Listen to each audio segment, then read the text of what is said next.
fake accounts fueled the Snyder Cut online army. You know the movie was already released, right? This battle was fought, and one side won and one side lost. But I guess once you're butthurt, you stay butthurt. Yeah. So the bulk of the article rehashes the overall story. By now, I'm assuming anyone interested knows it. There's a-holes aplenty all around, even at some point Snyder himself. But the real villain continues to be Warner Brothers themselves in their decisions. And I don't even include the people they hired to take over and stuff like that in that. They panicked over not getting Marvel money, and they screwed up.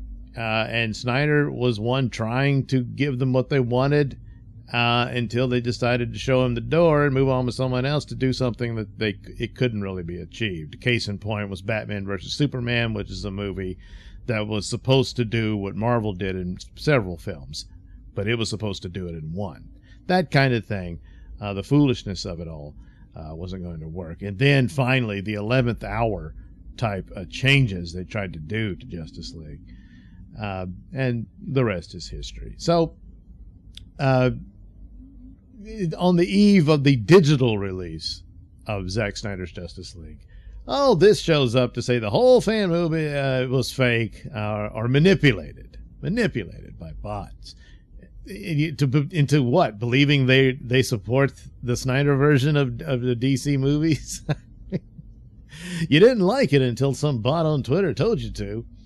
But the idea of, hey, there's fake accounts on Twitter is, of course, to quote Perry White, water's wet.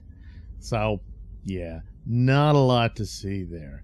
So, what evidence does the article actually present for this shocking headline? Well, it begins in this paragraph here that says, and as the mayhem built, many insiders questioned how organic the Snyderverse Legion really was.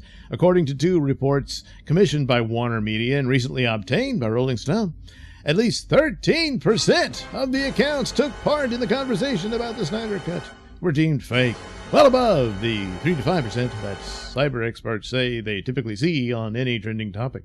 In public filings, Twitter has estimated that the percentage of daily active accounts on its platform are false or spam is less than 5%. So while Snyder had scores of authentic flesh and blood fans, those real stands were amplified by a disproportionate number of bogus accounts. So this is the only number you get, 13. 13. Can you do the math here? And this business of only 5%, that's, come on. It's way more than that, typically. And there's fake accounts on Twitter. Far more than what Twitter cares to admit, if you've been paying attention, especially recently. So, that's it, really. That's the number. So, the next dive into this is that hey, you know what? Rolling Stone asked their own guys to go in and look at this. So they asked 3 other cybersecurity and social media intelligence firms, including Q5ID, to crunch Snyderverse-related data from the months leading up to the Snyder Cut's 2021 release, looking for indications of inauthentic social media activity. Such activity could take a number of forms, including attempts to manipulate discourse involving human-operated networks of inauthentic accounts, or the use of software to automate account posting and engagement activity, often referred to as bots. Q5ID Chief Information Officer and Chief Technology Officer Becky Wanta says her firm's analysis indicates there's no question that bots were involved. Wanta explains there are certain patterns that bots give off that we saw here. They arrive at almost the same time in huge numbers. Okay.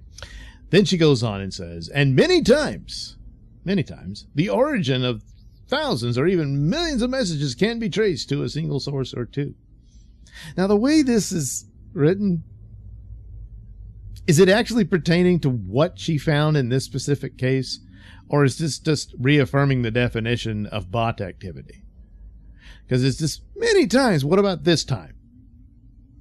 You know, the one that's specific to it, she says there's no question bots were involved. Conceded, because there's bots all the time.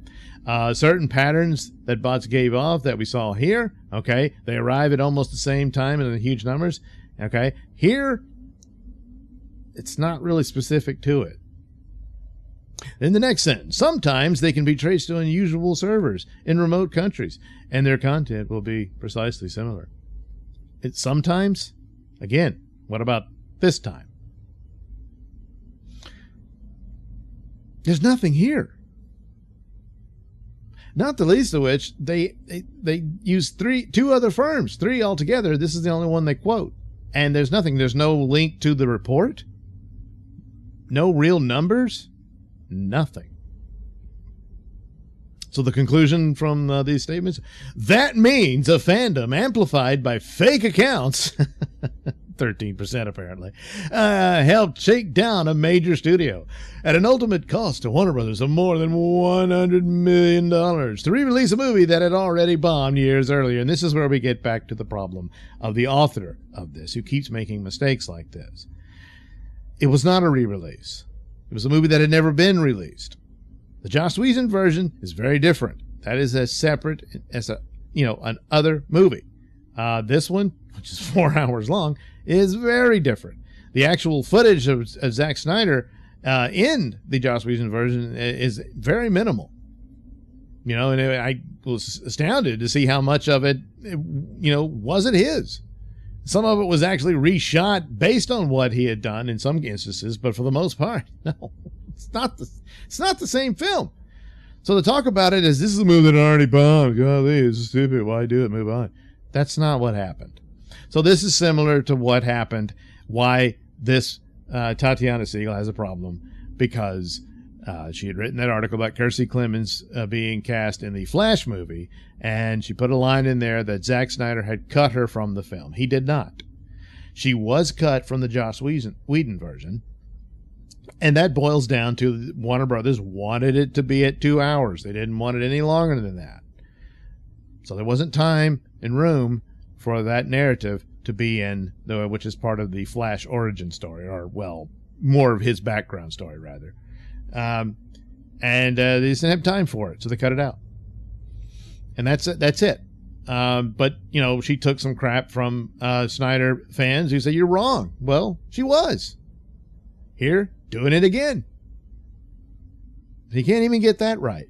And plus, there's nothing here. There's nothing here. It rehashes old stories and the different camps. And, yes, there's plenty to go around with what happened there.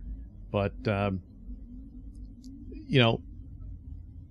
why? That comes to why do it now? This is just to be petty over the release of the digital amount to do something like this? Perhaps. But, I've been dubious on the prospects of a restore of the Snyderverse. In some aspects, Snyderverse continues anyway. Jason Momoa is still Aquaman, Gal Gadot is still Wonder Woman, that sort of thing. Maybe, just maybe, Henry Cavill can come back as Superman, that sort of thing. But as far as Snyder having an active role and doing in some form or fashion, sequels to his Justice League film, I was very dubious of that. Well, maybe I'm wrong on that. Maybe there's some talks going on. That in some form or fashion, obviously probably wouldn't happen the way it was intended, but that there could be a follow-up to his vision of Justice League and what have you at some point in time. Perhaps there really are serious talks on that. And this is a bitter, petty attempt at throwing shade at it and sabotaging it. Perhaps. Don't know, because this is just really stupid. This is a lazy article. And what was the point of that other than just, nya. So yes, hashtaggery abounds, assholery abounds, but you have to look closely at it and all of that sort of thing. So it's interesting that there's an article about manipulation that's an attempt at manipulation in and of itself.